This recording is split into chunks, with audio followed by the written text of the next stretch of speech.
स्थापितं येन भूतले स्वयं रूपा कदा मह्यं ददाति दान्तिकं वन्देऽहं श्रीगुरो श्रीयुतापदकमलं श्रीगुरोन् वैष्णवांश्च श्रीरूपं साग्रजातं सहगना रघुनाथान्वितं तं सजीवं साद्वैतं सावधूतं परिजनासहितं कृष्णचैतन्यदेवं श्रीराधा कृष्णपादान् सहगना ललिता श्रीविशाखान्वितांश्च नमो विष्णुपदाय कृष्णपृष्ठाय भूतले श्रीमते भक्तिवेदान्तस्वामिन्निति नामिने नमस्ते सारस्वते देवे गौरवाणी प्रचारिणे निर्विशेषा शून्यवादी पाश्चात्यदेशतारिणे नमो महावदन्याय कृष्णप्रेमप्रदायते कृष्णाय कृष्णचैतन्य नाम्ने गौरतुषे नमः। हे कृष्णा करुणा सिंधो दीनबंधो जगत्पते गोपेश गोपिका कांत राधा कांत नमोस्तुते तप्त कांचन गौरांगी राधे वृंदावनेश्वरी वृषभानुसुते देवी प्रणमामि हरिप्रिये वाञ्छाकल्पतरुभ्यश्च कृपा सिन्धुभ्य एव च पतितानां पावनेभ्यो वैष्णवेभ्यो नमो नमः। जय श्री कृष्ण चैतन्य प्रभु नित्यानंद श्री अद्वैत गदाधर श्रीवासादि गौरभक्तवृंद हरे Krishna Krishna Krishna Hare Hare Hare Ram Ram Ram Hare Hare. Hare Krishna. So yesterday we were discussing in the second section of the chapter from verses 4 to 8. The sages headed by Shaunaka Rishi are describing the various qualities of Sutta Goswami by which he became qualified to speak the Srimad Bhagavatam. So what are these qualities? Saumya, Shrestha, Saumya, Snigdha, Shrestha, Anagha, Akhyatani Aditani, Akhyatani Aditani, and Paravaragado. So he has learnt all the philosophies. Okay, so these are the qualifications. And so now the last section of the chapter from 9 to 23 is basically the 6 questions which the sages are asking. So the 9th verse is the first question that they are asking. 9. Tatra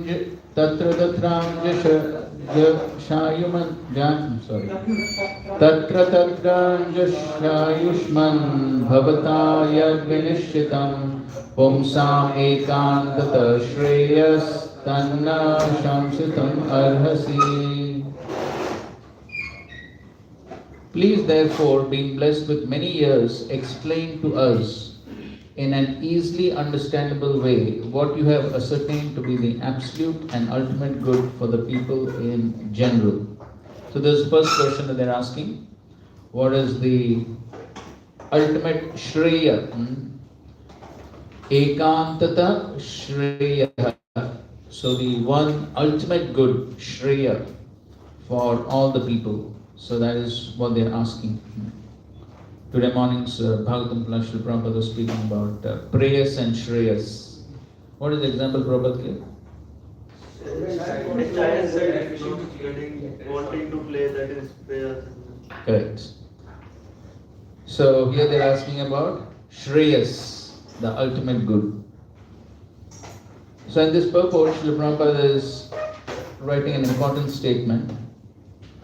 He's saying the Acharyas and Goswamis are always absorbed in thought of the well-being of the general public, especially their spiritual well-being. Spiritual well-being is automatically followed by material well-being. The Acharyas therefore give directions in spiritual well-being for people in general. So somebody would like to explain this statement. Spiritual well-being is automatically followed by material well-being.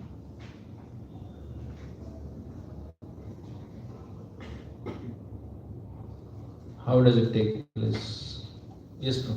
Because if someone is spiritually good, healthy, then mentally he will be healthy. All the problems arise from mental problems. Mm-hmm. So other things will be adjusted, like poverty or food or everything is adjusted. Like certain Goswamis, they were materially not very opulent, but everything was taken care because spiritually they were. Okay, good point. So, okay, somebody would like to give some Shastric backing to the statement? Yes? Yasmin Tushta Jagat Tushta. Yes, Manjush. Okay, fine. What else? Definitely by supplying food to the stomach, Ah. all our body gets nourished. Hmm. Similarly, if we are spiritually fit, then automatically all other things surrounding everything. Okay, that's a good example. Kunti Maharaji tells that verse also. One half the month of Lakshmi that. Hmm. Because that Chindavan Maharaj like that because of the presence of Krishna. Then rivers and ocean giving gems by themselves, and then one are full of fruits and flowers. Okay, so the reign of Yudhishthira Maharaj, everything was abundantly available. Okay.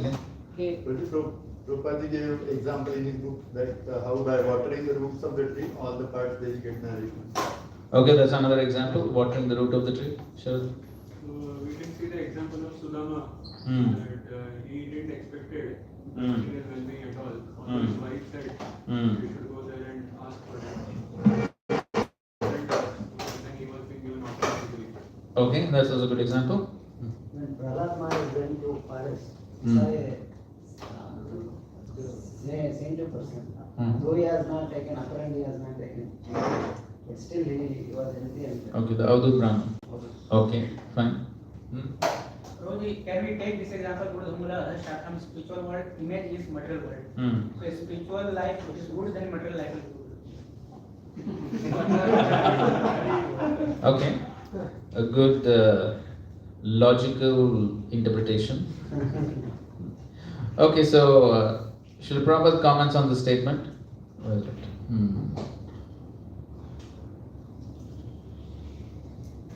Read. Where are we starting? Okay, we start there. Spiritual well-being, that is our Krishna consciousness movement. That if the society becomes Krishna conscious or spiritually advanced, the so-called material advancement will automatically be there. There is no scarcity. For example, take for a practical example, we have got about 100 centers. So we are simply engaged in Krishna consciousness business. So far our material necessities are concerned, we are not badly situated.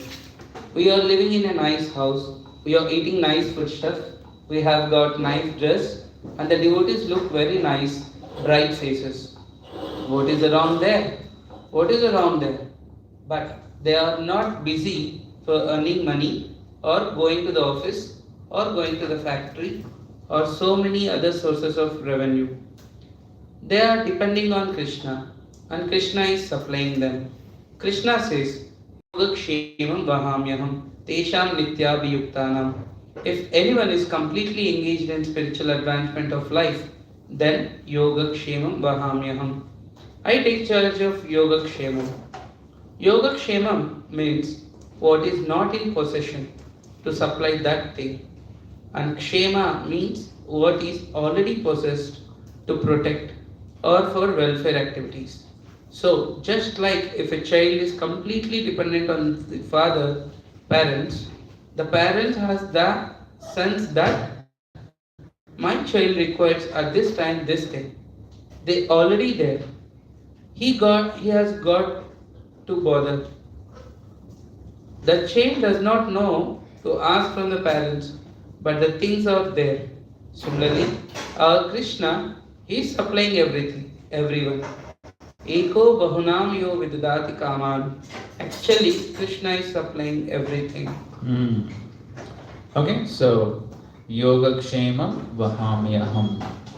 So Krishna is supplying. Krishna will supply all the material needs, everything Krishna will supply, provided Tesham Nityaviyuktanam Ananyas Chintayanto Mam.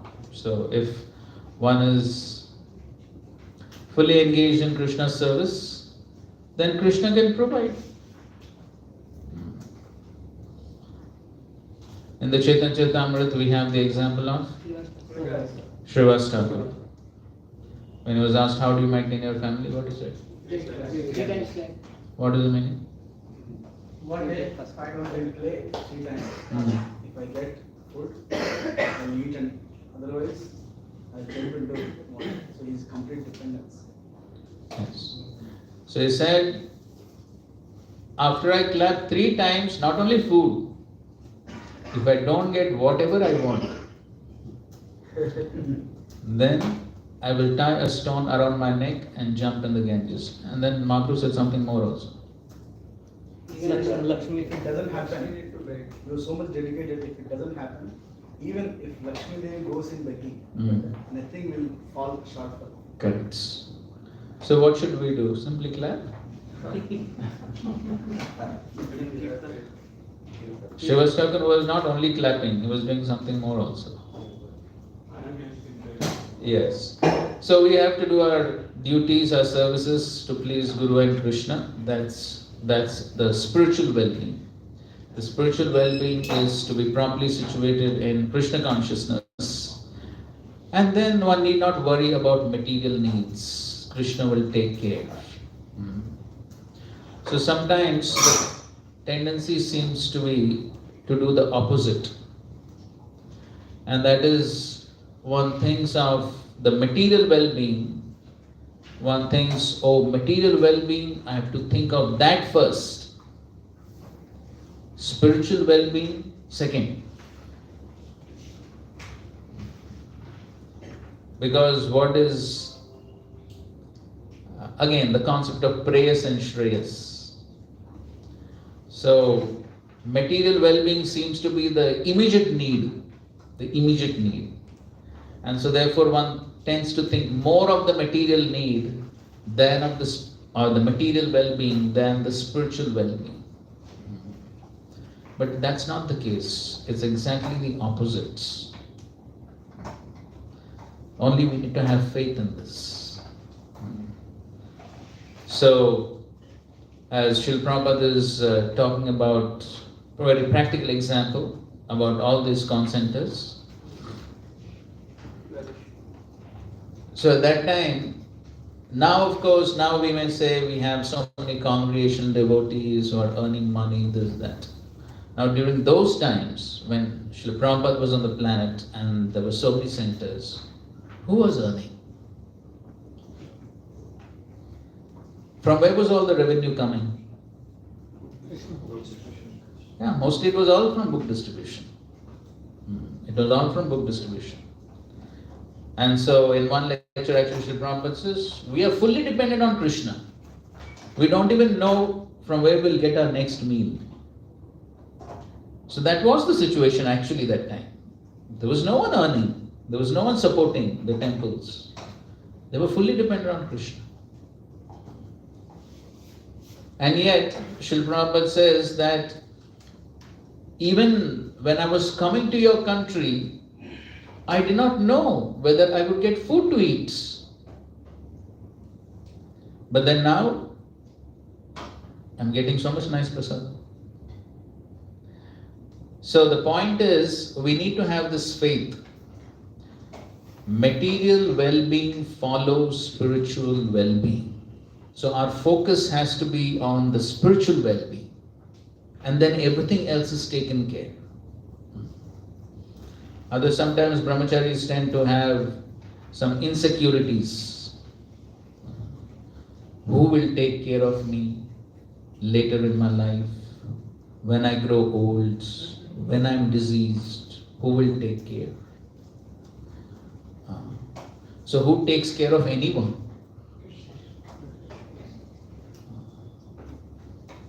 So ultimately nobody can take care of anyone.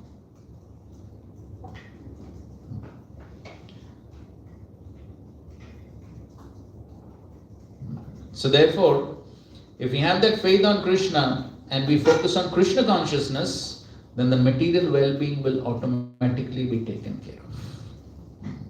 On the other hand, if we focus more on the material well-being, focus more on the material necessities, and then keep spiritual life in the background, our sadhana practices, our core Krishna conscious activities, we keep these in the background and we focus more on the material aspect, then our dependence on Krishna is not there. Then if our dependence on Krishna is not there, what we get will be simply based on karma then.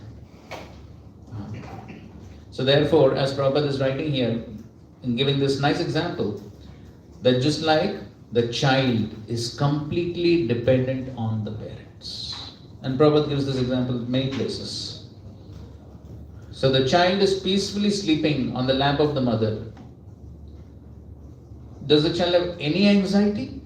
No. Why? Because the child is fully dependent and the parents fully take care.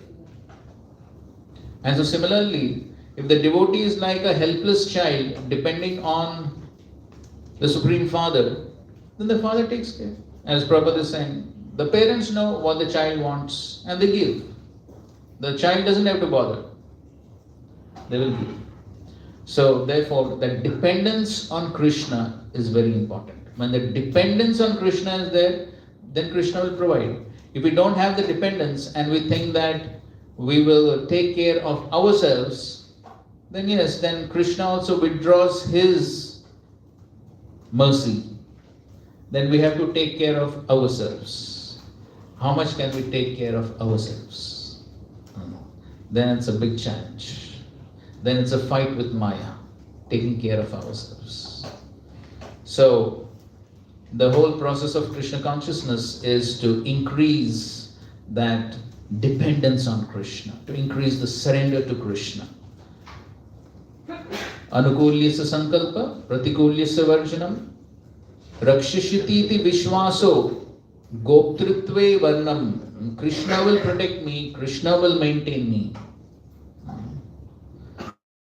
So that is the surrender, that is the faith which a devotee has. And to the degree one has that faith, and to the degree one is dependent on Krishna, and Krishna provides. Maybe some of you have read Shyam Sundar Prabhu's book, Chasing Rhinos with the Swami. Anybody has read? Heard the first time. I know one example related to this. Okay, what's it? Maybe you are about to quote them. Most probably. That they were hired a flat room, temple for temple, and they don't have the rent for San Francisco. San Francisco. So what to do? And months and months after, the owner is asking for the rent, and they don't have the rent. Finally, he told you have to quit it, and around $2,000 something was they have to pay. So suddenly one day they were going, finding out. Shyam Sundar Prabhu and Maltinath. They were going and they were Early morning. And they were searching how they were thinking. No, they were actually simply walking from their apartment to the temple. They were simply walking in the early morning, most probably from Mangalarti. And suddenly they saw the rains happening of notes, dollars. Yeah, there were pieces of paper flying in the sky. And so Shyam Sundar Prabhu was wondering, there's no breeze, nothing. Why these pieces of paper are flying? So when the piece of paper landed on the ground, just out of curiosity, picked up one of them, and it was $100 note. Anybody seen something like that?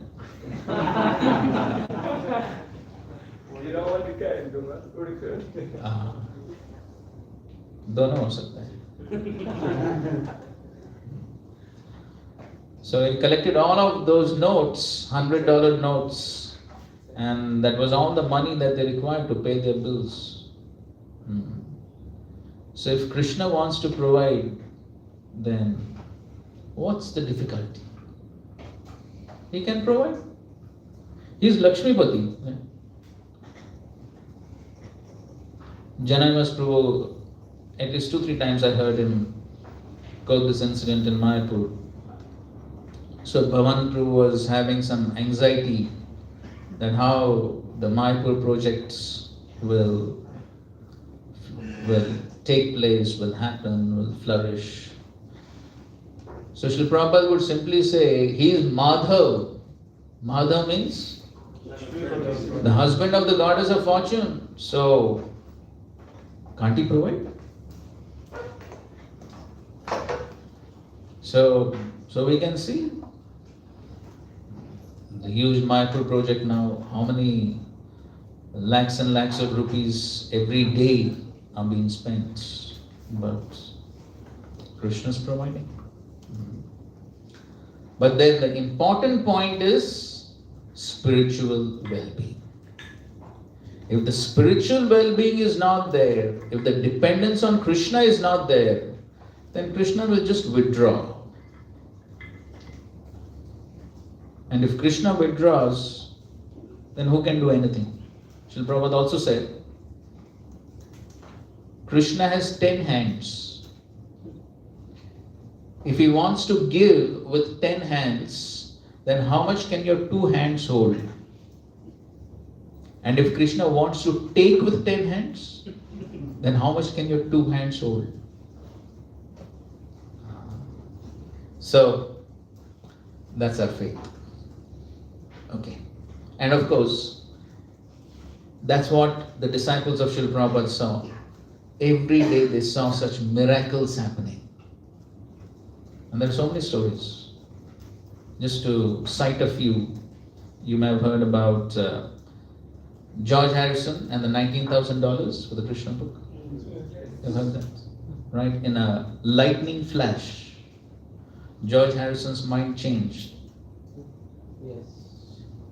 And he gave the $19,000. The printing of the Bhagavad Gita by the Macmillan Company. You heard that? Yeah, Brahman. And the Detroit Temple, Fisher Mansion. Prabhupada said, I came with nothing, I'm going with nothing, but the palace is ours.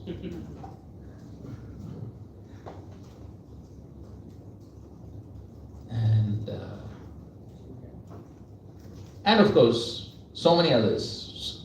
One prominent one, Radha Landaneshwar, how they manifested.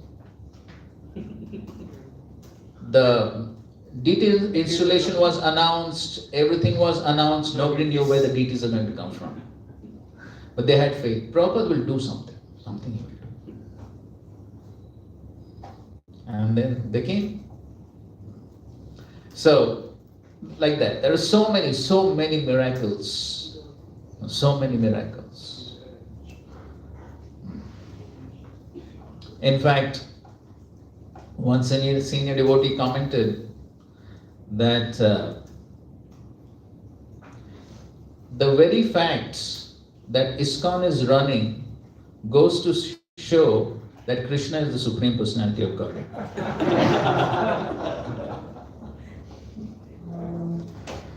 Yes. So, Krishna is actually running the show. Otherwise, very difficult. Okay. So that's the first question. What is the first question? Of the ultimate goal, good. The ultimate goods for the people in general. And these sages are especially concerned with the people of Kali Yuga, which has just started at that time. Kali Yuga has just started. And so they're very much concerned about the people in Kali Yuga. Why? Because they have such wonderful qualities. Prayanalpayusha sabhya kalau asmin yuge janaha manda sumanda matayo manda bhagya hiyupadrutaha. O learned one, in this iron age of Kali, men have but short lives. They're quarrelsome, lazy, misguided, unlucky, and above all, always disturbed.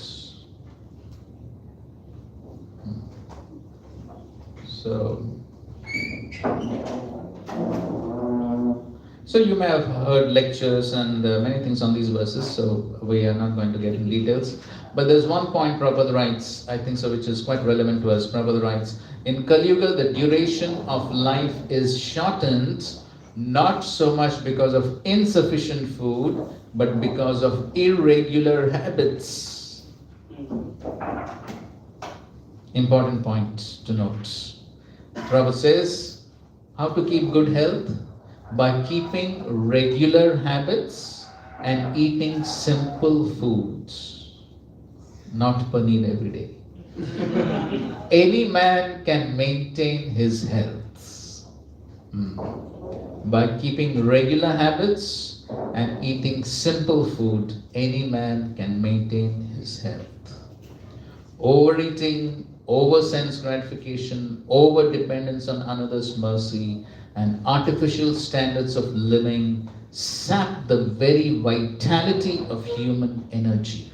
Therefore, the duration of life is shortened. Okay, so some important points to think about.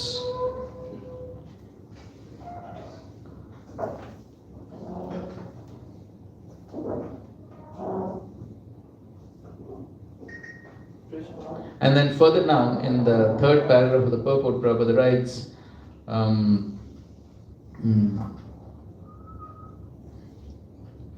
minds are always disturbed, full of anxieties due to so many different engagements. And then he says, consequently, in the name of religion, so many sinful acts being carried on that the people in general have neither peace of mind nor health of body. Okay, so if one wants to have peace of mind, healthy body, then one must lead a sinless life, a life which is free of deceit and cheating. Otherwise, one cannot have peace of mind nor healthy body. Prabhupada says the student brahmachari communities are no longer being maintained, and householders do not observe the rules and regulations of the Grihastha ashram. Consequently, the so-called Vanaprasthas and Sannyasis who come out of such Grihastha ashrams are easily deviated from the rigid path. And then he writes, in Kali Yuga, the whole atmosphere is surcharged with faithlessness. Surcharged.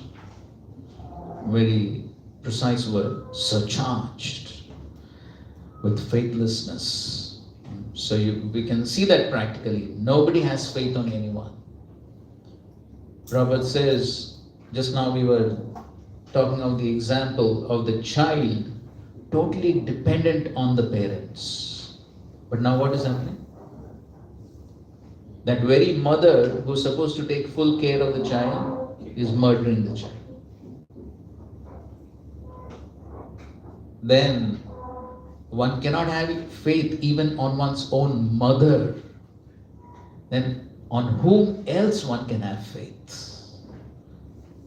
That is the situation in Kali Yuga. And therefore, we find that faith becomes a big challenge in Kali Yuga. Everywhere there is suspicion, distrust, lack of faith. And that's the type of atmosphere in which most people, including all of us, we come from that type of atmosphere. And therefore, when we come to Krishna consciousness, to put faith on someone becomes a big challenge. But yet, on the basis of Shastra, on the basis of Guru, Sadhu and Shastra, then we need to have that faith. Okay. So we have to develop that faith, because faith is one of the parameters on which one makes progress in devotional service. So the faith definitely has to be increased. So even though it is a big challenge, but still we need to cultivate that faith. How can we increase faith? Yes, by association. By association with those who have faith. That is the only way we can increase our faith. Huh? Over-dependence on others' mercy. Can you get it? Okay. Over dependence on another's mercy means one is too dependent, over dependent on others. Again, Srila Prabhupada explains, in the Vedic times, people were sort of self-sufficient. They were living mostly in villages, they were growing their own food, they were having their cows and milk, and so they were sort of self-sufficient. But now, how much dependence on others? Whether it is food, whether it is water, so much dependence on electricity. For everything, there is so much dependence.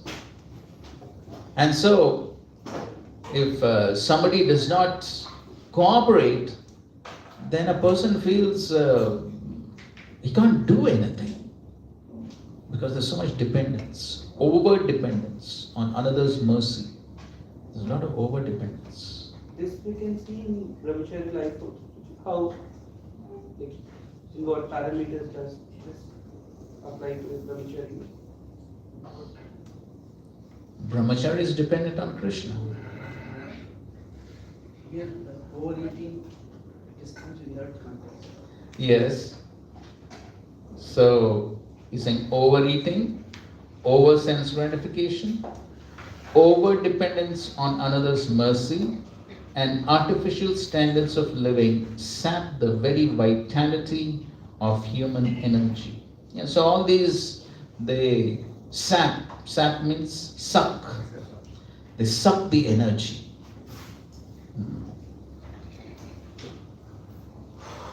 There's a lot of anxiety, isn't it, when there's an over dependence on someone.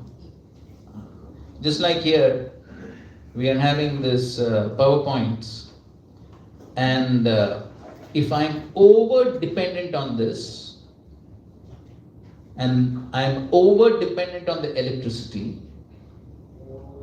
and if something happens to the electricity, then what happens?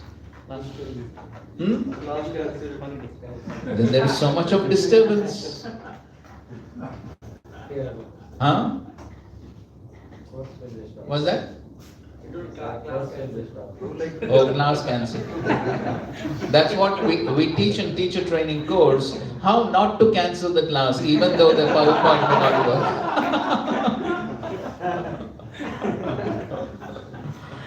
So the solution is what? Not to be over dependent. Not to be over dependent. Okay, dependence is okay, but not over dependence. That means even if it doesn't work, I don't land up in mental depression. So I'm not over dependent. So when there's over dependence on something, then that saps the energy, because when one is overly dependent on something or someone, and that something or someone doesn't work, then there is so much of frustration, so much of depression, so much of energy is lost because of that. So therefore, best is to be dependent on Krishna. That's best, because then Krishna knows what is best for us. That over-dependence on Krishna is good, but not over-dependence on another's mercy. Only over-dependence on Krishna's mercy. That's good. But if you're overly dependent on someone else's mercy, then there is a possibility of frustration. Okay?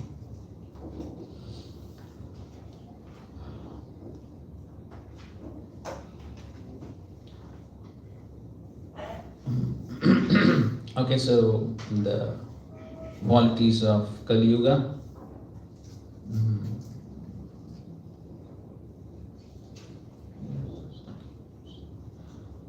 Just one second. Mandabhagya. Okay, that's not so good. Okay, fine.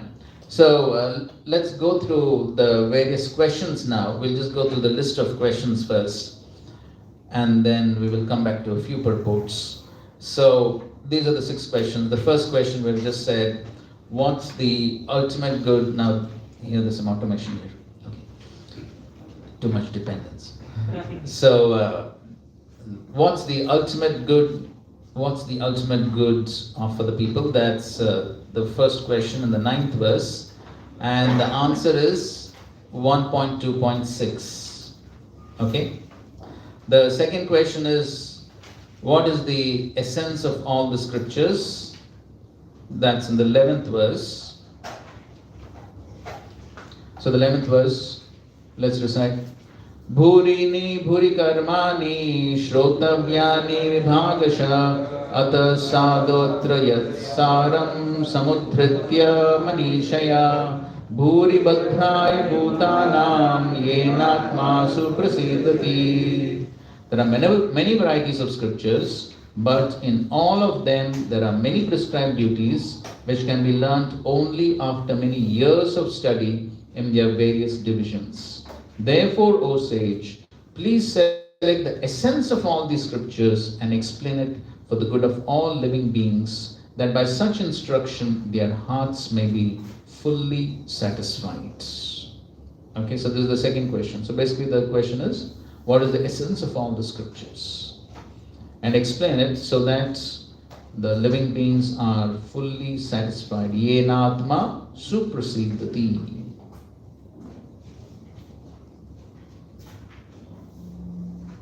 Saram, atasado, atrayat saram, the essence of all the scriptures.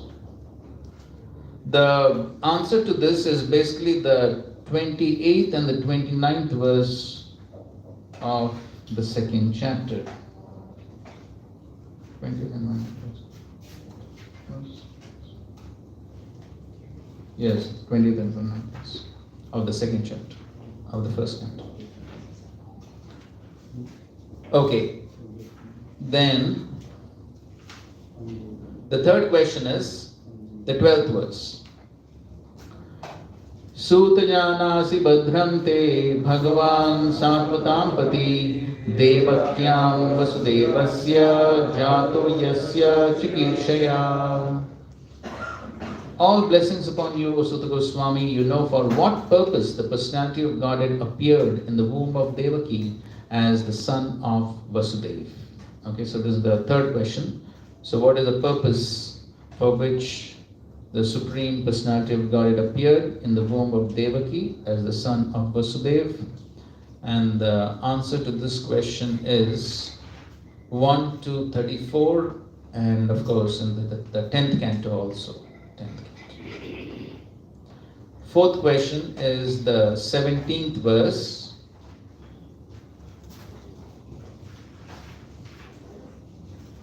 So 17th verse. Tasya karmanyudharani parigitani surivi bruhina shradhananam leelaya radata kala. His transcendental acts are magnificent and gracious, and great learned sages like Narada sing of them. Please therefore speak to us who are eager to hear about the adventures he performs in his various incarnations. Now, here it is said what kinds of pastimes he performs in his expansions in relation to creation. So he says that this 17th verse is talking about pastimes in relation to creation. And so these questions have been sort of paraphrased by Vishwacharya Thakur. So he says this is especially in relation to creation.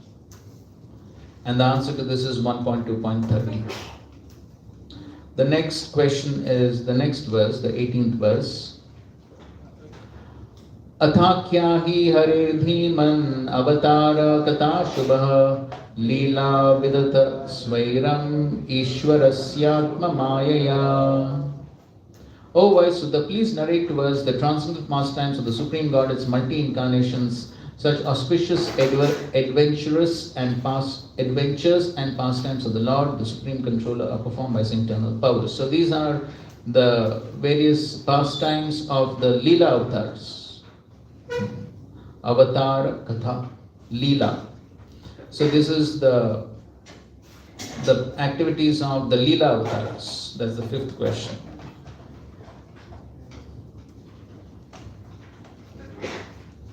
And most of it is covered in the third chapter of this first canto. And of course, throughout the Bhagavatam, then there are more details available. But at least the list is there in the third chapter. And the last question is the 23rd verse. Bruhi Yogeshware Krishne Brahmanye Dharma Varmani Swam Kashtam Adunopete Dharmakam Sharanam Gataha. come Sharanam Gata. Since Sri Krishna, the Absolute Truth, the Master of all mystic power, has departed for his own abode, please tell us to whom the religious principles have now gone for shelter. So that's the last question, and the answer to that is 1343. Okay, so these are the 6 questions of the sages. So that's basically the rest of this chapter. There are a few other important verses. And just like the 14th verse. So in the 14th and 15th verses, they are describing why they're eager to hear about the Lord. They are justifying. They are giving reasons why they are so eager to hear about the Lord. 14th verse. Apanna samsmritim goram yannama vibhasho grinan tata satyo vimuksheta yadvibheti swayam bhaya. Living beings who are entangled in the complicated meshes of birth and death can be freed immediately by even unconsciously chanting the holy name of Krishna, which is feared by fear personified. So, they're talking about the glories of the holy name. So the holy name is so powerful that even though one may vibhashaha, unconsciously chant the holy name, still vimuccheta yad dhiveti swayam bhayam. So one gets freed from the entanglements of the complicated samsritim ghoram, the complicated, horrible cycle of birth and death. One can become freed by even unconsciously chanting the holy names. So, but if unconscious chanting of the holy names is so powerful, then how much more powerful is conscious chanting of the holy names and conscious chanting of the glories of the Lord and consciously taking shelter of the Lord? So much more powerful. So that is why they are eager to hear more about the Lord. 15. Samshraya Suta Munaya Prashamayana Sadhya Punanti Upashrishta Swardhunyapo Nusevaya. O Sutta, those great sages who have completely taken shelter of the lotus feet of the Lord can at once sanctify those who come in touch with them, whereas the waters of the Ganges can sanctify only after prolonged use.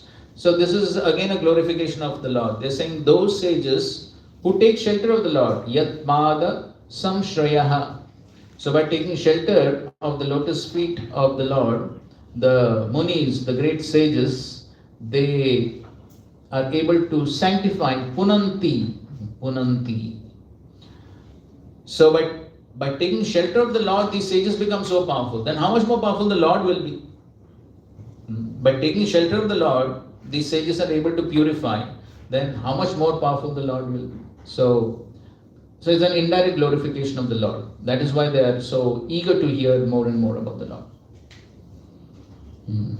So here Prabhupada, he defines the terms Prabhupada and Vishnupad, which indicate such devotees to be representatives of the lotus feet of the Lord. Anyone therefore who takes shelter of the lotus feet of a pure devotee by accepting the pure devotee as spiritual master can be at once purified. Such devotees of the Lord are honored equally with the Lord because they are engaged in the most confidential service of the Lord, for they deliver out of the material world the fallen souls whom the Lord wants to return home back to God. And such pure devotees are better known as vice lords, like viceroy, vice lords. So what does vice lords means? Representatives of the Lord. Viceroy means a representation of the royalty, viceroy. So similarly, Prabhupada is, I don't know if it's there in the dictionary. Prabhupada has Krishnized it. Vice Lord.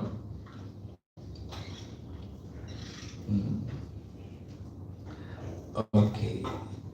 And therefore, in the next verse, they say, who is there desiring deliverance from the vices of the age of quarrel, who is not willing to hear the virtuous glories of the Lord? So, such is the glory of the Lord. Then who is not willing? A rhetoric question they're asking. And again, in the 19th verse, they are expressing their eagerness to hear. Vayam tu na vidripyama uttama shloka vikrame yashrinvatam rasajnanam svadu svadu pade pade. We never tire of hearing the transcendental pastimes of the personality of Godhead, who is glorified by hymns and prayers. Those who have developed a taste for transcendental relationships with him relish hearing of his pastimes at every moment. Swadu, swadu, pade, pade. At every moment, the devotees relish. And as Prabhupada writes, that all these pastimes of the incarnations of the Lord therefore remain fresh even after repeated readings. For example, anyone may read Bhagavad Gita or the Srimad Bhagavatam repeatedly throughout his whole life and yet find in them new light of information. Yesterday, what we discussed in this connection?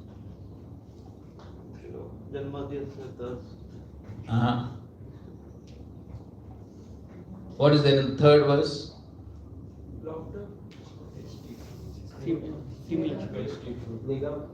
What is the specific word? Muhur. Again and again, again and again. You remember that commentary? How long one should read? Yes, till he faints, then again he gets up, then again he drinks, again he faints. So till one develops those ecstatic symptoms, one goes on till liberation, till death. So that's what he's saying. Repeatedly, throughout his whole life, and yet find in them new light of information. Mundane news is static, whereas transcendental news is dynamic, inasmuch as the spirit is dynamic and matter is static. Those who have developed a taste for understanding the transcendental subject matter are never tired of hearing such narrations. One is quickly satiated by mundane activities, but no one is satiated by transcendental or devotional activities. So how can we get this experience of the spiritual subject matter remaining ever fresh? Just like Sri Chaitanya Mahaprabhu was hearing the same pastimes of Dhruva Maharaj, Prahlad Maharaj, how many times? Hundreds of times. And that too from the same speaker.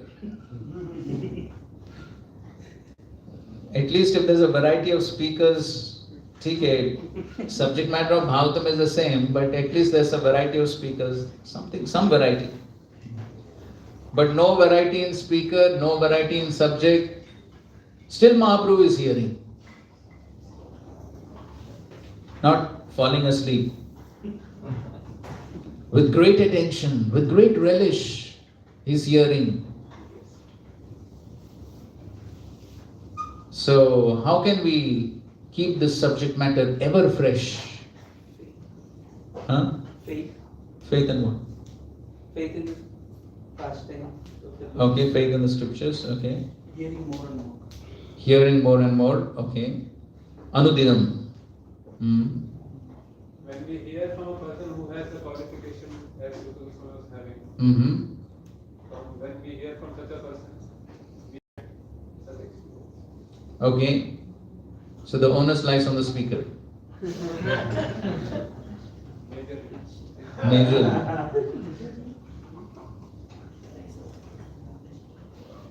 Any onus lies on us or only on the speaker? Okay, so according to you, the major responsibilities of the speaker.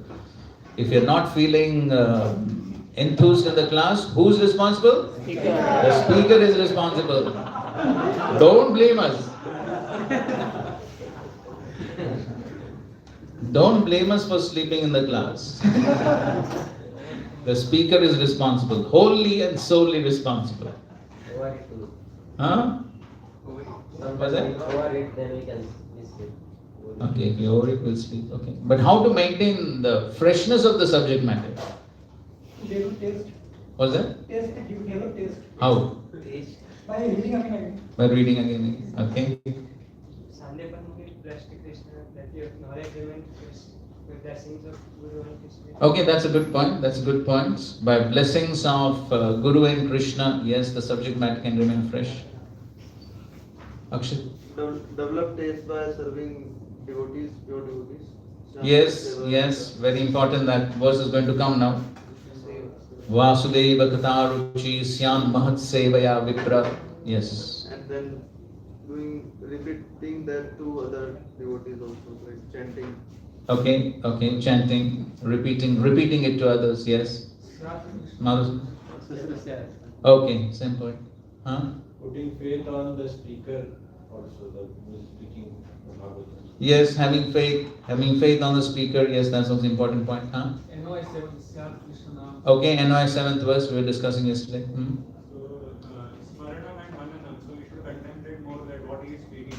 Hmm. By that we can develop more insights and my taste will increase that how it is relevant to me. Okay, mananam, contemplation of the subject matter will also make the subject matter more relevant, that's correct. Okay, there's one purport in the Bhagavatam which is very suitable, very appropriate to answer this question. Somebody open.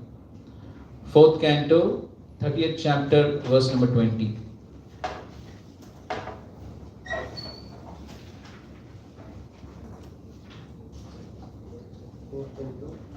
Fourth canto, 30th chapter, verse number 20. 4, 30, 20. Anybody got it? Yes. Okay, read. A devotee is inspired by the super soul within the heart to advance in devotional service in a variety of ways. The devotee does not feel hackneyed or stereotyped. Did you read the translation? Oh, please read the translation. Translation. Always engaging in the activities of devotional service, devotees feel ever increasingly fresh and new in all their activities. All over the super soul within the heart of the devotee makes everything increasing fresh. This is known as the Brahman position by the advocates of the absolute truth. In such a liberated state, Brahmabhuta, one is never bewildered, nor does one lament or become unnecessarily jubilant. This is due to the Brahmabhuta situation. Purport. A devotee is inspired by the super soul within the heart to advance in devotional service in variety of ways. The devotee does not feel hackneyed or stereotyped, nor does he feel that he is in a stagnant position. In the material world, if one engages in chanting a material name, he will feel tired after chanting a few times. However, one can chant the Hare Krishna Mahamantra all day and night and never feel tired. As chanting is increased, it will come out new and fresh. Srila Rupa Goswami said that if he could somehow get millions of ears and tongues, then he could relish spiritual bliss by chanting the Hare Krishna Mahamantra. There is really nothing uninspiring for a highly advanced devotee. In Bhagavad Gita, the Lord says that He is situated in everyone's heart and that He helps the living entity forget and remember. By the grace of the Lord, the devotee gets inspiration. Tesham statayuktanam bhajatam pritipurvakam tam buddhi yogam yenamam upyantite. To those who are constantly devoted and worship me with love, I give the understanding by which they can come to me. Bhagavad Gita 10.10. As stated, Kushala Karmanam, those engaged in auspicious activities in devotional service are guided by the super soul, described in this verse as Gya, one who knows everything, past, present and future. The super soul gives instruction to the sincere, unalloyed devotee on how he can progress more and more in approaching the Supreme Personality of Godhead. Srila Jiva Goswami in this connection says that the super soul, the plenary expansion of the Personality of Godhead, exists in everyone's heart. But in the heart of the devotee, he reveals himself as ever increasingly new, being inspired by him. The devotee experiences increased transcendental bliss in the execution of his devotional service. So who makes the subject matter ever fresh? The super soul. And to whom does he do that? Yes, the sincere, unalloyed devotees. So for the sincere, unalloyed devotees, the super soul within the heart makes the subject matter ever fresh. So, therefore, on whom does the onus lie? Super soul. Now you transfer it to the super soul.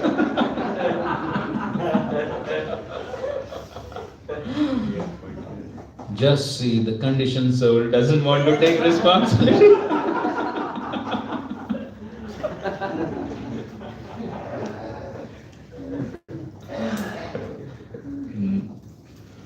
So, yes, the super soul is responsible, but The super soul is yeyathamam prapadyante. He is reciprocating according to how one performs devotional service. So there's a quality of devotional service which the devotee can perform. So the super soul is ready to reveal to anyone, because Krishna is Navayovanam. He is always ever fresh. And so therefore one can also feel that freshness every time one comes in contact with Krishna.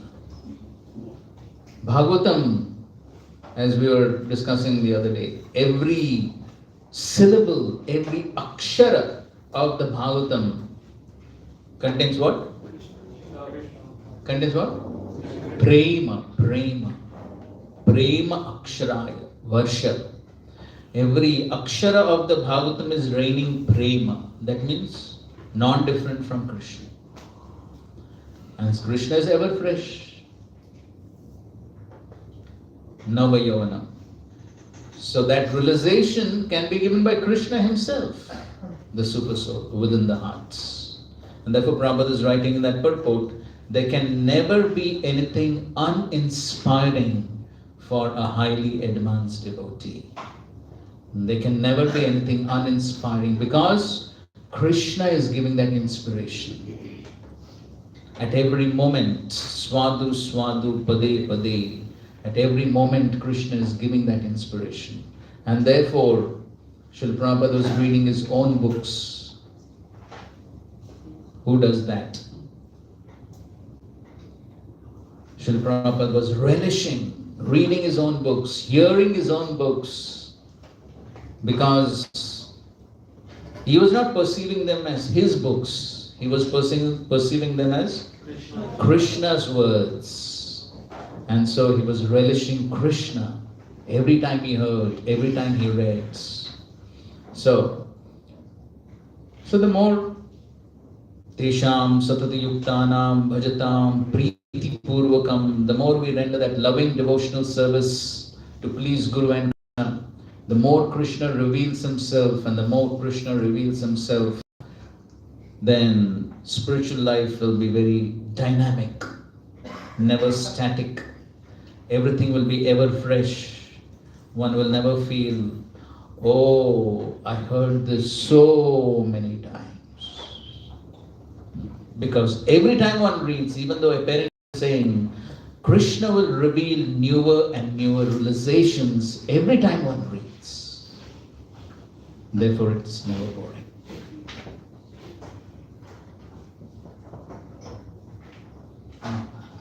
And the 20th verse. Kritavan kila karmani saharamena keshava atimarthyani bhagavan guda kapatamanashaha. Lord Shri Krishna, the personality of Godhead, along with Balram, played like a human being and masked. He performed many superhuman acts. So, even though Guda Kapata Manusha, they acted as an ordinary Manushya, but still, Atimarthyani, still they performed superhuman acts, and therefore both Krishna and Balram have been addressed as Bhagavan. Okay, fine. So I think so.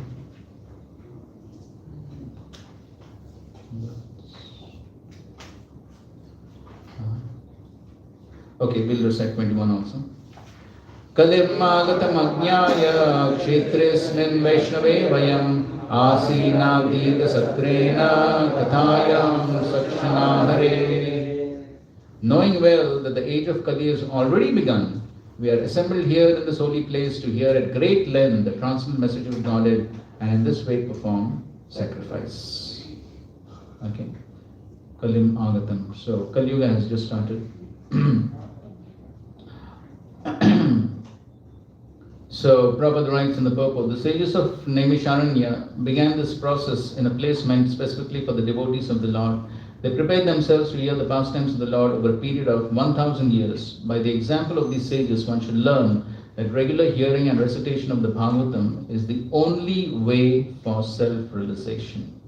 Other attempts are simply a waste of time, for they do not give any tangible results.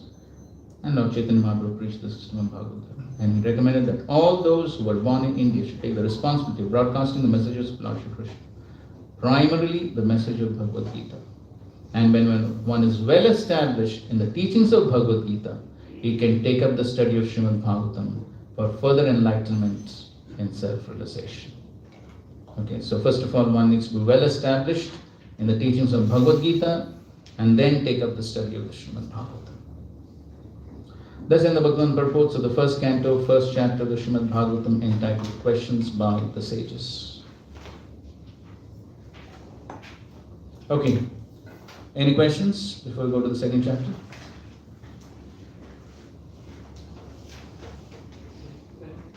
It is mentioned that in Kali Yuga, duration of life is reduced. When I was explaining this, one person asked me that, like, actually, in Kali Yuga, this duration is actually that person is telling that duration actually increased because of modern science and all. He's showing some statistics that plague and all were not there because of modern. How to explain? Yeah, now plague is not there, now COVID is there.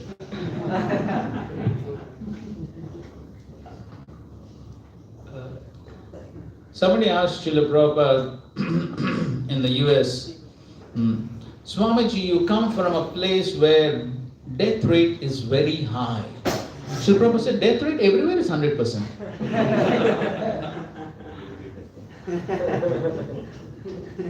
So what are you talking about? Now anyone is living eternal life now? Everyone is dying, correct? What difference? So only the way of dying has changed. Way of dying. That time they were dying of plague, now they're dying of COVID, or they're dying of road accidents, plane accidents, earthquakes. Earthquakes are always there. What is the difference?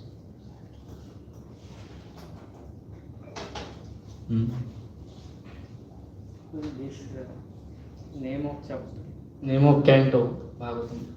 The name is creation, but as like there is nothing chapter like creation. So actually, as we were discussing yesterday or the day before, that if you see even the titles or the specific subjects given to different cantos, Jiva Goswami begins with the second canto, and he puts creation for the second canto.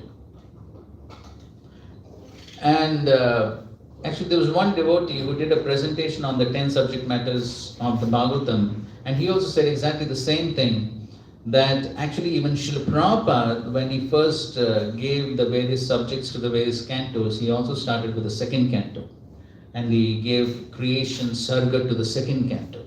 That's what that devotee also was mentioning. So then later on how things change, we don't know. But then that's what Jiva Goswami is saying, that basically sarga is for the second canto, not the first. And then we also made that point, Jiva Goswami makes that point, that actually all subjects are there in all the cantos, but certain specific cantos may have a predominance of certain subjects, but all subjects are there in all the cantos. So that's what Jiva Goswami is saying. Sarga is for the third kingdom. No, what he says is correct. So here also it's mentioned. Yes, so here also you can see first canto creation.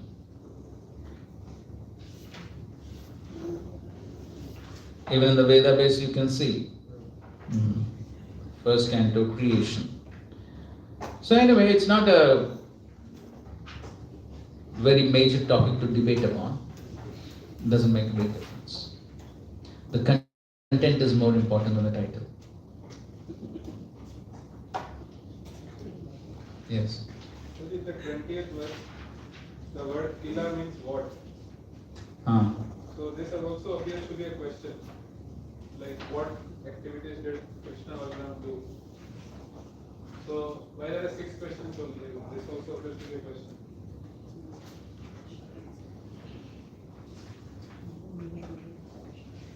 But Prabhupada is not translating it like a question. Yeah, because word meaning it is given. Yeah, word meaning it says kila means what? Kila karmani. What activities? What?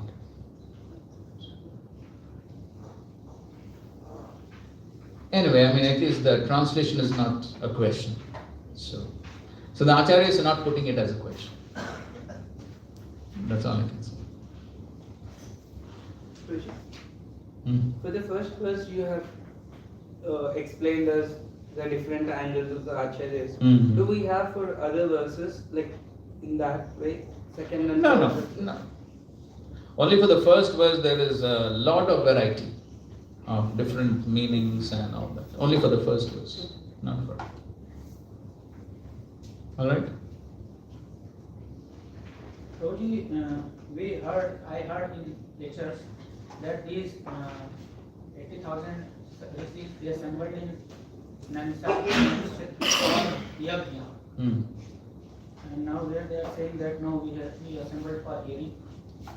Yes, so as we were discussing that, yes, initially they came for this yajna, some karma kanda sacrifice, but somehow by the association of Sutta Goswami, their mentality has changed. And so they have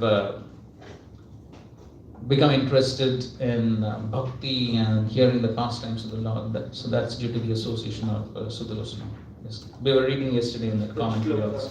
But the word they are using that we assembled here for hearing. Yes, now they are assembled for hearing. Their purpose has changed now. Initially the purpose was different. Who has written the preface, introduction and other things? Prabhupada. All the things. Yes. Preface and introduction, I think we mentioned Prabhupada. And it is written the publishers. Forward is written by publishers. Forward is written by publisher. Preface and introduction are being Prabhupada. At the end of the preface, you see Prabhupada's signature is there, correct? The publishers means Prabhu? BVT. There must be a person. Yes, not a person.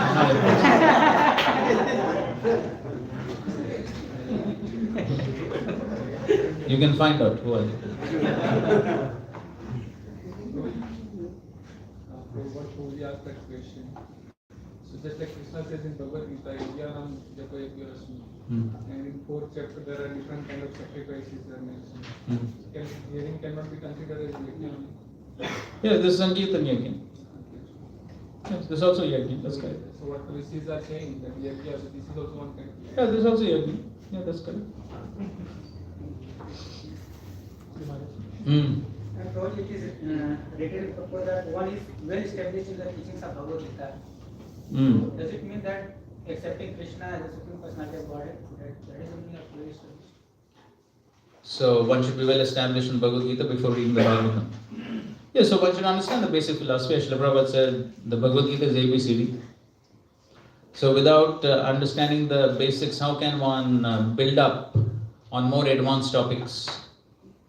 Can one do PhD without going to elementary school? No. So one has to know the basics. Then you build up on that.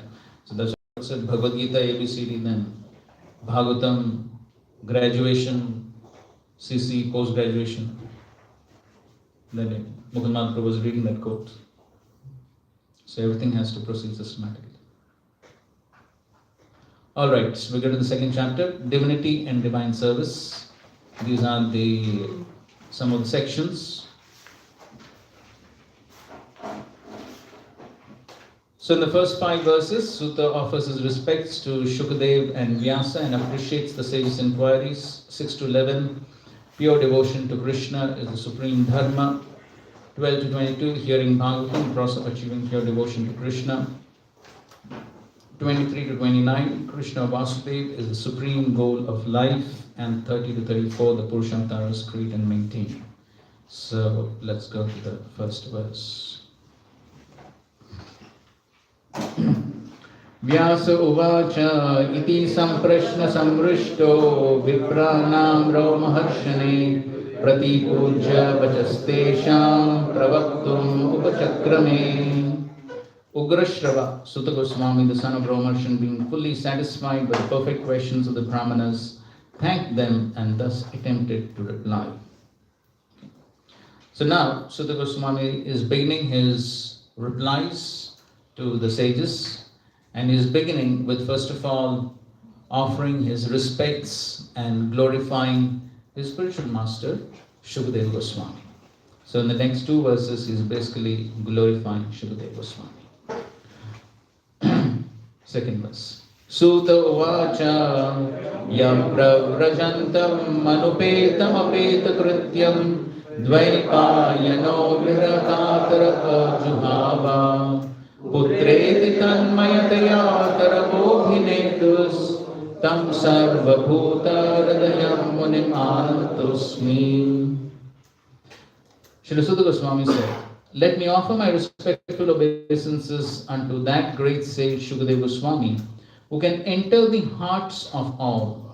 When he went away to take up the renounced order of life sannyas, leaving home without undergoing reformation, by the sacred thread or the ceremonies observed by the higher castes, his father Vyasadeva, fearing separation from him, cried out, 'O my son!' Indeed, only the trees which were absorbed in the same feelings of separation echoed in response to the bereaved father." So here is glorifying Shukadeva Goswami, how Shukadeva Goswami, when he was leaving home, Pravrajantam, so when he was leaving home, renouncing home, and he renounced without apeta krityam, so without undergoing the various reformatory ceremonies. He didn't undergo any of the sanskaras, no diksha sanskar, nothing. He was born after how many years? Okay, some say 14, some say 16, whatever. So many years he was in the womb of mother. Why? Yes, fear of the material energy. So he was already Brahman realized. So therefore he wanted to remain on the Brahman platform. He didn't want to be affected by the material energy. And so many days he remained within the womb. Vyasadeva then had to call Krishna himself to request him. Then finally he came out. And as soon as he came out, he left to the forest. Poor father was waiting for so long for his son to come out. But as soon as he came out, he didn't wait. And so Vyasadeva must have definitely felt some deep feelings of separation. And so Dvaipayana, that is Vyasadeva, Dvaipayana, Viraha Katara. So he was feeling great viraha. Because already so many years passed. He was feeling separation from his son. And now as soon as he's born, he left. So he was really feeling that separation, Viraha Katara. And so therefore he was calling out, Putra, Putra, he was calling out. And he was running behind his son, Putreti, Tanmayataya. So he was absorbed, Tanmay, being absorbed in feelings of separation for his son. He was running behind his son. And as he was calling, Putra, what was the response? The Tarava, the trees, they were also responding. They were also calling out Putra. To such a Munim, to such a great sage, who Tam Sarva Bhuta Hridayam, who has entered into everyone's hearts. To such Shukadeva Goswami, Anatosmi, I offer my obeisances. So Srila Prabhupada, especially talking about that Anupetam Apeta Krityam, he's talking about the various reformatory ceremonies, purificatory ceremonies. Prabhupada writes, Srila Shukadeva Goswami did not undergo such purificatory ceremonies because he was a liberated soul from his very birth. So all the purificatory ceremonies, the Dashavidha Sanskar, are required for what? Purification. But here he was already purified. So then what is the need? And then Prabhupada is explaining about Bija, Vipra, Brahmana, and then Vaishnava. The Vaishnava stage is the postgraduate status of a Brahmana. A progressive Brahmana must necessarily become a Vaishnava, for a Vaishnava is a self-realized, learned Brahmana. Okay. Let's read this commentary by Vishwacharya. Please read. Shukadeva had departed, leaving everything, Pravrajantam, though he was nearby. Vyasa could not catch him, Anupetam. He had not received his sacred thread, Apetkriptam. Vyas called out the protracted words, O son, but not only his father had great affection for him. Padma Puran says, Yenarchito haristena tarpitani jaganti api rajyani jantavas tatra jagamaha jangamaha stavara api. He who worships the Lord pleases all living entities, all moving and non-moving beings are controlled by him. Thus even the trees lamented, being completely attached to Sukdev. Tan Mayataya, the trees, since they were facing him, called out in the form of echoes, O son. When a person is attached to something, he is said to be Tanmaya. Thus, Strimay means a person who is attached to woman. This affection for a person who resides in the mind of all living beings, like the attraction for the all-attractive deity of the Lord, is not a material illusion. Thus, it is not a fault if Vyas seemed to lose his sense of discrimination. So one who worships the Lord, Yena Chito Haristena, so he automatically becomes dear to Jangamas Thavara.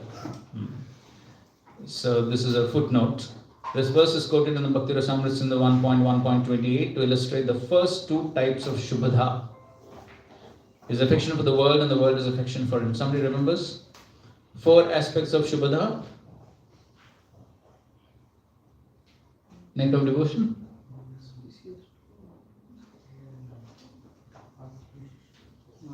All auspiciousness. That is a translation of Shubhadha. Benefiting to all. Benefit to all. Very attractive. Yes. Okay, 4 aspects of Shubhadha. Please keep the Bhakti Shastri subjects not as it is. So we need to revise this. So 4 aspects of Shubhadha: Sarva Jagatam Prinanam Anuraktata Sadguna Sukham. Yes. So these are the 4 aspects of Shubhadha. So Sarva Jagatam Prinanam, that means compassion to everyone in the world, or everyone in the world becomes dear to such devotees. And Anuraktata attracts everyone. And then develops all the good qualities and happiness. So these are the 4 aspects of Shubhadha. So here he is referring to the first 2, that is Sarva Jagatam Prinanam and Anuraktata. So there the example of Dhruva Maharaj is given. So Dhruva Maharaj, because he was a devotee of the Lord, so automatically he became dear to all the living entities. And that the example is given that just like water flows from a high level to a low level, so similarly a devotee, he automatically becomes attractive to everyone because of his attraction to Krishna. Srila Prabhupada was at the Delhi Pandal program, 20,000, 30,000 people. On the first day after the program, as Srila Prabhupada got down from his Vyasasana and was coming down from the stage, hundreds of people just rushed towards Srila Prabhupada to take the dust from his lotus feet. So, as Srila Prabhupada was walking ahead, one disciple asked Srila Prabhupada, Srila Prabhupada, how is it that all the people, so many people love you? Srila Prabhupada replied, because I love them. Yes, so because there is the natural love of a devotee towards every living entity, because he has that perfect realization that every living entity is part and parcel of Krishna, so therefore he loves all living entities, and in reciprocation, all living entities love him. As is said about the 6 Goswamis, Dhira Adhira Jana Priya. So everyone becomes dear to such a devotee. So here, in this context, Shukadeva Goswami, who was also on a liberated platform, And so just like Vyasadeva had great affection for his son Shukadev, Tanmayataya. He was absorbed in affection for his son. And so he's saying that it's not a fault that Vyasadeva was so attached to his son, because after all his son was not an ordinary person. So that attachment is natural. But then not only he was attached, even the trees were attached. Sthavara Jangama. Moving, non-moving beings, everyone becomes attached to such a liberated personality. So even the trees were attached.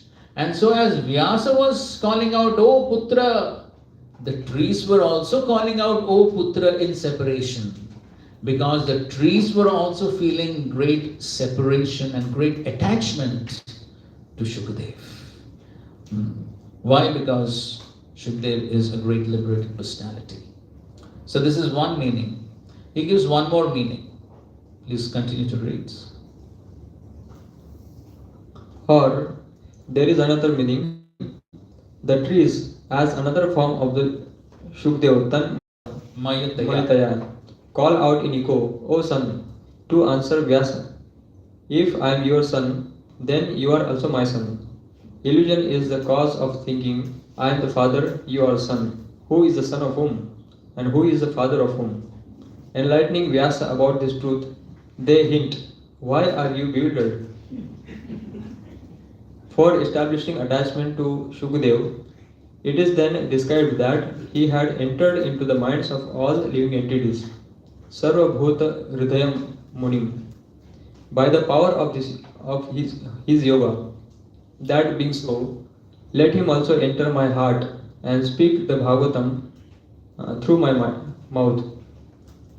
He who can enter into the dull trees and pacify his father by answering back can also enter my heart and please the intellects of all the hearers by the Bhagavatam. Implied here is the rule that at the time of lecturing, other speakers of Bhagavatam also meditate in this way. So here is giving another meaning, and that is, as Vyasadeva is calling out, "O Putra," Shukadev, in the form of the trees, is calling Vyasadeva, "O Putra."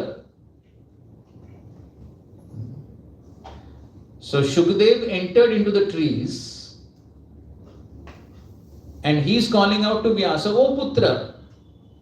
So Vyasa is calling out to Shukadev, "O Putra," and Shukadev is calling to Vyasa, "O Putra." So who is father, who is son? That is what Shukadev wants to tell Vyasa. Why are you so bewildered? Why are you so attached in this world? This life I may be father, you are son. Next life you can be father, I could be son. So all these positions are temporary. Just like Jadbharat told King Raghuna, you may be king, I am your servant. Next life I could be king, you will be servant. So all these positions are temporary. They're simply on the bodily platforms, temporary relationships, temporary positions. So why are you so attached to me? That was the message Shukadev is giving to his father, Vyasadeva. So this is another meaning he's telling. So, in any case, ultimately here, Sutta Goswami is praying to Shukadev, Sarva Bhuta Hridayam Munim.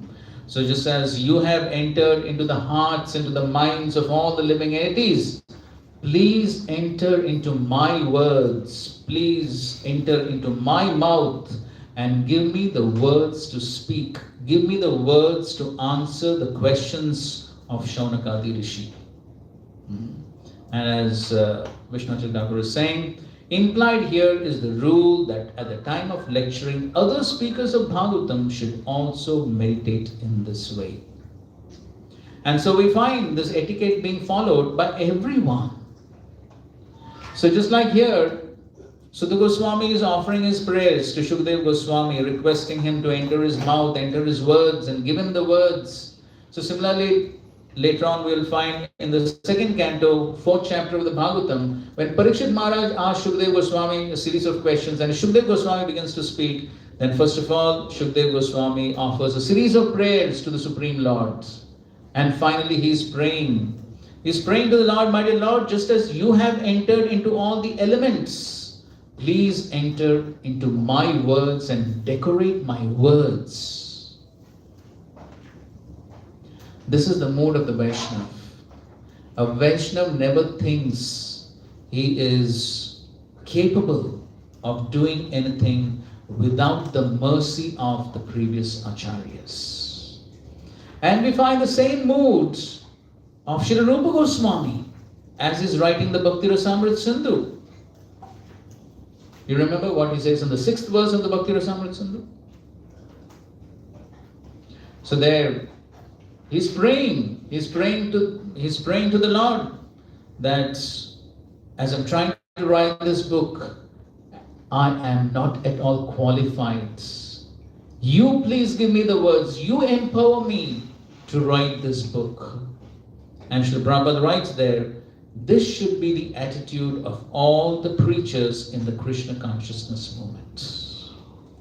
They should never think that they are competent to speak, but they are always dependent on the mercy of the previous acharyas. Srila Prabhupada makes the same point when he's giving a lecture on the first chapter of the Bhagavad Gita.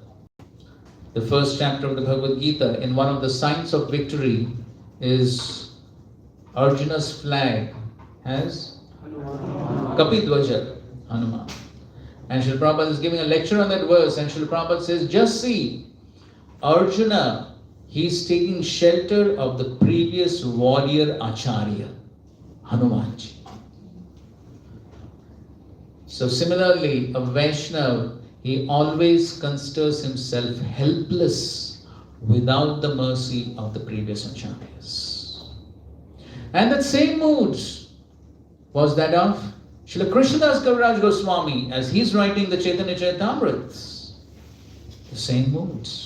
He's thinking himself totally unqualified.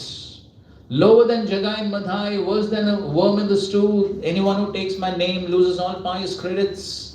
He's thinking himself so unqualified. And therefore he's begging for the mercy of every Vaishnava. Senior, equal, junior, everyone is begging the mercy. And ultimately the mercy of the Supreme Lord. This is the mood of the Acharyas. And that exactly the same mood was also carried by Srila Prabhupada. As he wrote his beautiful poem, Markine Bhagavad Dharma. What is he writing? Even though I have the title Bhakti Vedanta, I have no bhakti, I have no knowledge of Vedanta. You make this title come true if you so desire. I do not have the words to speak to these people filled with Rajas and Tamas. You please give me the words by which these people's hearts can be transformed. So you see, this is Parampara. The same mood is flowing down all the acharyas. So therefore, when one feels oneself like that, unqualified, incompetent, then one takes shelter. And when one takes shelter, one becomes empowered. If one thinks I already know, I can do things on my own, then one doesn't take shelter, then there is no empowerment. Then there cannot be much effect. But the effect takes place due to the empowerment that comes when one is in the right consciousness of feeling helpless. And that's what Vishnu Chakravarti says, that at the time of lecturing, so we offer prayers, it is not simply a ritual. Not because some prayers have to be said, so we will say it. No. So the prayers are actually an act of taking shelter. So that should be the consciousness. Nothing in Krishna consciousness is a ritual. Everything has to be done with Krishna consciousness. So when one does with that consciousness that I am dependent on the mercy of the acharyas, the mercy of the Lord. So with that mood and consciousness one prays, not only at the time of lecturing, but that can be the mood while doing any service. In 1967, Gaurasundar Prabhu, who recently passed away, he became the first personal secretary of Srila Prabhupada. And he was given the service of transcribing Srila Prabhupada's dictations of the translations and purports. And he was doing that, but Srila Prabhupada wanted to give another service. So Srila Prabhupada requested his wife, Govindasi, to take up that work of transcription. But she had a problem. She didn't know typing. So she was not very enthusiastic to do the service. So she told Srila Prabhupada, I don't know to type, I can't do this service. Srila Prabhupada said, try. But anyways, because she didn't know, she was not enthusiastic. So then again after some days, again Srila Prabhupada requested her, can you please do this service of transcription?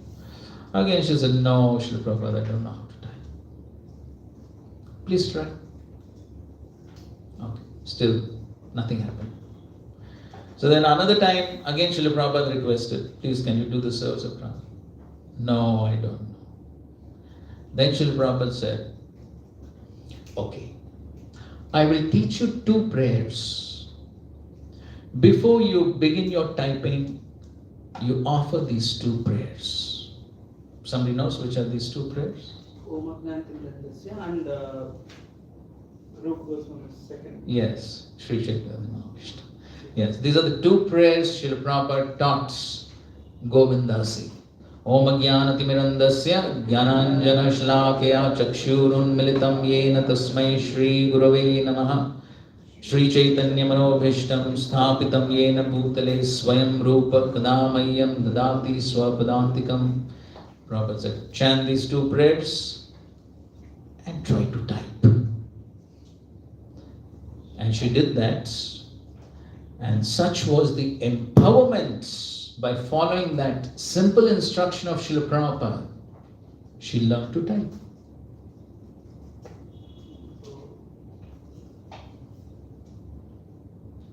That is empowerment by having faith in the instruction.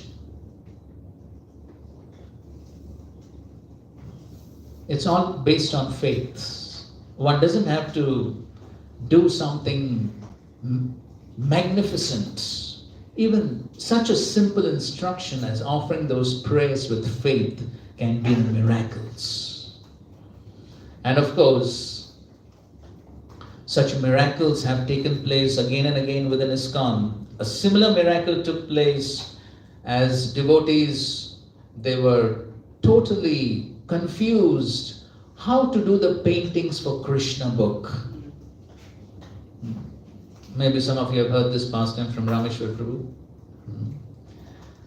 So he tells this pastime of how when they were to paint for Krishna book, the Krishna book has not yet come out. They have to make the paintings before the Krishna book, and none of them knew Krishna's pastimes.